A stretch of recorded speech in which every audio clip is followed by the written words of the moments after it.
আল্লাহর অলির দরবার এখন নকল বেশি বের হয়ে যাচ্ছে। জীবনে গাঁজা খাইছে, গাঁজা বেচছে, তার মাজার দেলাইছে। আসেনি বিশাল আমি নাম কম আপনাদেরকে দেখেবেন আছে, আমি নাম কইতাম না, দরবার বাড়াইতাম না। মানে গাঁজা নিজে বিক্রি করছে, নিজে গাঁজা খাইছে, এরপরে মরছে পরে তার স্ত্রী গিয়া মানে বৃদ্ধ হয়ে গেছে, স্ত্রী গিয়া তার কাপড়ের মধ্যে পায়খানা লইয়া তার কবরের মধ্যে মরা।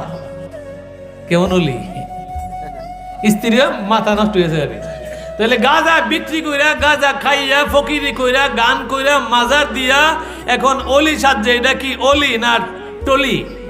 টলি কইলেও তো বলিব, টলিও তো রেললাইন দিয়ে চলে, কি ঠিক না বেটি? না না আমি নাম কই না, জানি থাক। আমরা এই সকল অলি টলির পিছনে নাই, ঠিক না বেটি?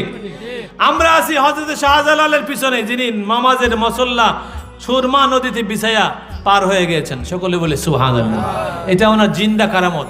আমরা কল্লা শহীদের পিছনে আছি, যিনি ওনার কাটা কল্লা দিয়া, কলমার দাওয়াত দিয়া সরমপুর এলাকার মানুষকে মুসলমান বানাইছে। ওই কল্লা শহীদের পিছনে আমরা আছি, ও গাঁজা বেচিনের পিছনে আমরা নাই। কি ঠিক না ঠিক? আপনাদের কষ্ট হয়েছে কথাটা? এমন আসেনি?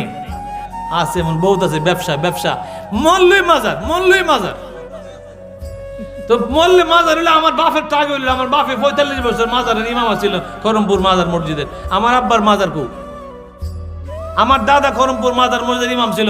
আমার দাদার মাজার কু, আমার দাদার মাজারও নাই, আমার বাপের মাজারও নাই। আমিও আমার মুমিদানরা কইছি আমার মাজার লাগতো।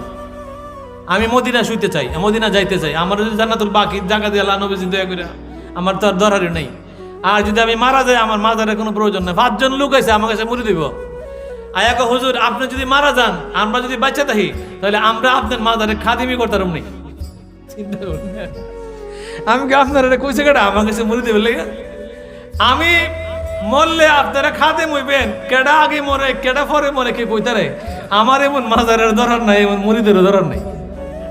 তাহলে কিছু লোক আছে ফিস সাহেবরা পিছিয়ে ঘুরতেছে, ফিস সাহেব মরলে খাদিমি লইতো, মাজারের বাঘ লেবার লেগে ছাগল, গরু, মুরগি, হাসি এইটা ফায়া মোমবাতি আগরবাতিতে চলতো, এরকম আছে না? তাহলে মাজারে জিয়ারত করবেন, মাজারে যাবেন, কোনো অসুবিধা নাই। আল্লাহর অলির দরবারে আমার নবীর আগমন হয়, আল্লাহর দিদার হয়। সকলে বলে সুবহানাল্লাহ।